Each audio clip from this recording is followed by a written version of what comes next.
जैसे हरियाणा में देखो आप 18 लोग ज़ख्मी हो गए। एक हमारे जो पुलिस के कर्मी थे वो यहाँ पे पूरे हो गए।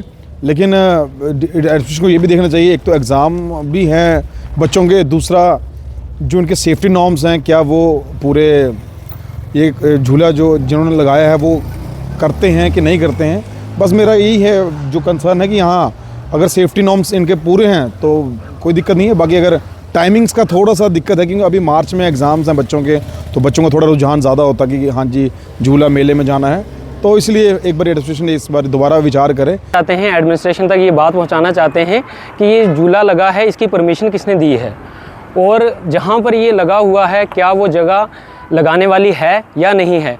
वहां पर ये रिहायशी लोग रहने वाले हैं, पास में स्कूल है, और हम लोग पूछना चाहते हैं कि सीओ साहब ने स्कूल के पास में झूले की परमिशन कैसे उनको दे दी और किस एडमिनिस्ट्रेशन के बंदे ने इनको परमिशन दी है। कल को अगर किसी के साथ हादसा हो जाता है तो उसका ज़िम्मेवार कौन है? एडमिनिस्ट्रेशन उसकी ज़िम्मेवारी उठा सकती है अगर, तो फिर तो वो लगा दें। उसके बाद जो अंदर खाने पीने का सामान है उसकी किसी ने चेकिंग नहीं की, एडमिनिस्ट्रेशन का कोई बंदा वहाँ पर नहीं गया, ना कोई वहाँ की रेड लिस्ट है ना कुछ है, तो एडमिनिस्ट्रेशन कहाँ सोई है। और ये हमारे लोगों का कितना बड़ा नुकसान है ये एडमिनिस्ट्रेशन नहीं जानती क्या। और मैं लोगों से भी अपील करूँगा कि आप सब इसके ऊपर बोलें, क्योंकि अगर बिना परमिशन के अगर ये लगा है तो इसमें उनकी गलती है। अगर एडमिनिस्ट्रेशन ने इसको परमिशन दी है तो किस लिहाज पर परमिशन दी गई, और हमारे लोगों के साथ क्यों ये इस तरह का खेल किया जा रहा है। अगर कल को किसी का साथ हादसा हो जाता है तो क्या एडमिनिस्ट्रेशन उसकी ज़िम्मेवार बन सकती है? एडमिनिस्ट्रेशन तो नहीं बनेगी, क्योंकि एडमिनिस्ट्रेशन तो तब साफ हो कह देगी कि नहीं जी हमने तो नहीं बोला उधर जाने के लिए। इसलिए मैं एडमिनिस्ट्रेशन के तक ये बात पहुंचाना चाहता हूं कि आप जाएं वहां पर जाकर देखें कि उनकी रेड लिस्ट कहां है, उनके जो अंदर जाने का है वो परमिशन किसने दी है, कि आपने कितनी रेड लिस्ट वहाँ पर बनाई गई है, किस तरह से बनाई गई है, इसकी पूरी वेरिफिकेशन होनी चाहिए। विदाउट वेरिफिकेशन अगर यहाँ पर आए हैं तो उनके खिलाफ कार्रवाई होनी चाहिए। और ख़ास करके अभी एग्ज़ाम का टाइम है, बच्चे डिस्टर्ब होते हैं। अगर कोई घर में बीमार है, लोकल कोई बुज़ुर्ग है, महिला माएँ बहनें हैं वो बीमार हैं, वो रात को सोएंगे कैसे? और इधर साउंड इतनी होती है उसकी डीजे की कि बंदा रात को सो नहीं सकता। छोटे छोटे बच्चे हैं वो परेशान होते हैं। मेरा नाम नितिन है और मैं बताना चाहता हूँ ये जो झूला यहाँ पर लगाया जाता है, मेला लगाया जाता है, ये लगने चाहिए, हमें कोई परेशानी नहीं है।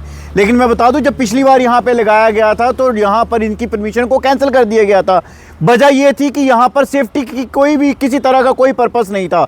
यहाँ पर आते जाते जो है बच्चे एकदम से बाहर आते थे और गाड़ियों के साथ टकरा जाते थे, कुछ तो ऐसे होते होते बचे हैं। तो हम चाहते हैं कि एडमिनिस्ट्रेशन पहले तो ये देखे कि क्या ये एरिया सेफ है।